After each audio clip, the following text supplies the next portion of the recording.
অবৈধ অনুপ্রবেশকারীদের বিতাড়িত করা থেকে কেউ আটকাতে পারবে না, শুভেন্দু অধিকারী। সের আইন নিয়ে ফের কড়া অবস্থান নিলেন বিরোধী দলনেতা শুভেন্দু অধিকারী। মঙ্গলবার মহাসপ্তমীর দিন ভদ্রেশ্বর দক্ষিণপাড়া সারদা পল্লী পূজা মণ্ডপে উদ্বোধন করতে এসে এমনই বার্তা দিলেন বিরোধী দলনেতা শুভেন্দু অধিকারী। তিনি সাংবাদিক বৈঠকে বলেন, সের আইনে কোনো ভারতীয় নাগরিকের বিন্দুমাত্র ক্ষতি হবে না। এটি শুধুমাত্র অবৈধ অনুপ্রবেশকারীদের শনাক্ত করে দেশ থেকে বহিষ্কার করার আইন। তিনি আরও দাবি করেন, রাজ্যের শাসক দলের একাংশ এই আইন নিয়ে মানুষের মধ্যে বিভ্রান্তি ছড়াচ্ছে। অভিষেক বন্দ্যোপাধ্যায়ের উদ্দেশ্যে কটাক্ষ করে শুভেন্দু বলেন, ভাইপোর আইপ্যাক এবং কিছু আইএস অফিসার মিলে ভোটার তালিকা নিয়ে কারচুপি করার চেষ্টা করছে, কিন্তু কোনো লাভ হবে না। নির্বাচন কমিশনের সম্পূর্ণ নজরদারিতে সের কার্যকর হবে, আমাদের পক্ষ থেকেও কঠোর নজরদারি থাকবে।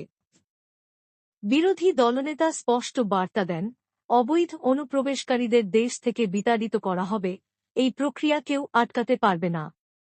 রাজনৈতিক মহলে শুভেন্দুর এই মন্তব্য ঘিরে শুরু হয়েছে নতুন আলোচনা। বিশেষত রাজ্যে আসন্ন নির্বাচনের আগে তাঁর এই বক্তব্য যে রাজনৈতিক উত্তাপ আরও বাড়াবে তা বলাই যায়। দুটো ঘটনা স্মরণ করিয়ে দিয়ে শেষ করব। একটি তেলেরিপাড়ার ঘটনা, আপনারা ভুলে যাননি তো আমার হিন্দু জনতা? ভুলে যাননি তো রিসরাতের রামনবমীতে ওই আইপ্যাক ভাইপো আর ভাইপোর কিছু ক্লোজ আইএস অফিসার আছে, ওরা ক্যামাক স্ট্রিটে বসে লিস্ট বানিয়েছে। কোনো লাভ হবে না। নজরদারি কঠিন থাকবে, ইলেকশন কমিশনেরও থাকবে, আমাদেরও থাকবে।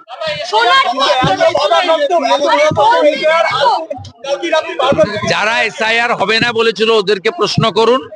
আমরা বলেছিলাম এসআইআর আগেও হয়েছে, এখনো হবে। এসআইআর হচ্ছে ত্রুটিমুক্ত ভোটার তালিকা। অনুপ্রবেশকারীদের নাম ভোটার তালিকায় থাকবে না। যারা ভারতীয় নয় তারা কেন ভারতে ভোট দেবে? এই তালিকায় কোনো ভারতীয়দের চিন্তা নেই, বাংলাদেশ থেকে আসা হিন্দু শরণার্থীদেরও কোনো চিন্তা নেই, বিহার, ইউপি, ঝাড়খণ্ডের ভারতীয় লোকেদেরও কোনো চিন্তা নেই, কোথাও চিন্তা নেই। কোনো ভারতীয়দের এতটুকু চিন্তা নেই, সে যে দল করুন না কেন। এমন কি ভারতীয় মুসলমানদেরও কোনো চিন্তা নেই। আরে আমি দুর্গা পূজা छोड़ूं तो हाँ बोलिए। कोई नहीं डर रहा है, कोई भारतीय नहीं डर रहा है।